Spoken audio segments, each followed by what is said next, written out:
So please.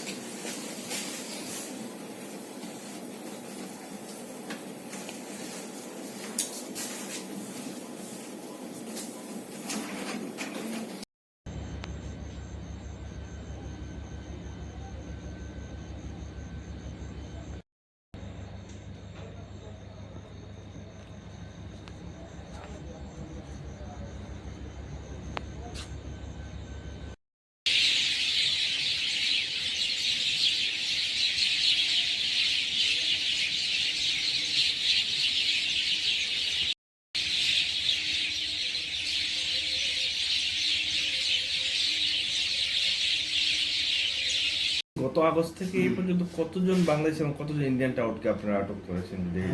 আমাদের Agartala GRP থানাতে মানে 1 আগস্ট থেকে 24 ডিসেম্বর পর্যন্ত আমরা যে একটা কাউন্ট করেছি, এখানে টোটাল 87 মানে 87 জন বাংলাদেশি নাগরিক এবং 10 জন রোহিঙ্গা আছেন যারা বাংলাদেশ থেকে এসেছেন উইদাউট পাসপোর্ট বা কোনো রকম ডকুমেন্ট ছাড়া, এবং যাদের সাহায্যে তারা মানে এখানে আগরতলা পর্যন্ত এসেছে এরকম আমরা 28 জন ভারতীয় মানে দালালকে আমরা গ্রেপ্তার করতে সক্ষম হয়েছে এবং প্রত্যেকে আমরা আগরতলা মহামান্য আদালতে প্রেরণ করেছি এবং এখন তারা জেলখানাতে আছে।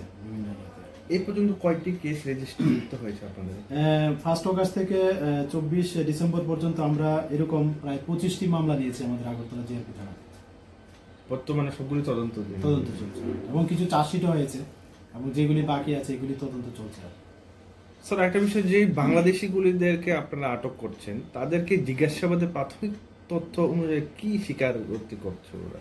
হ্যাঁ, প্রাথমিকভাবে তো তারা এটাই বলছে যে তারা এখানে কাজ করার সুবিধাতেই মানে এখানে আসা আর কি, প্রিলিমিনারি তারা যা বলছে আর কি।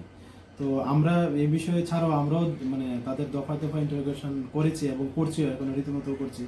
তো এমন কিছু কিছু ব্যাপার আছে, মানে কিছু কিছু আবার এমনও আছে যে তাদেরও কোনো আত্মীয় স্বজন এখানেও আছে, কলকাতা, মুম্বাই, বেঙ্গালুরু এরকম আছে বলছে, কিন্তু তারাও সঠিকভাবে বলতে পারে না যে এক্সাক্ট ওই জায়গাতে। তো আমরা ওইগুলি যে তাদের কাছ থেকে যেই মানে আত্মীয় স্বজন বা ওইরকম রিলেটিভ আছে, আমরা আমাদের যে উদ্যোতন কর্তৃপক্ষ আছে আমরা ওনাদেরকে প্রেরণ করি, মানে যাতে এটা ওভারঅল মানে ইন্ডিয়া বেসিস এটা দেখা হয় আর কি ব্যাপারটা আসলে কি। আচ্ছা, যারা প্রবেশ করছে এর মধ্যে মহিলা পুরুষের দেশের মধ্যে কারা মহিলা বেশি না পুরুষ?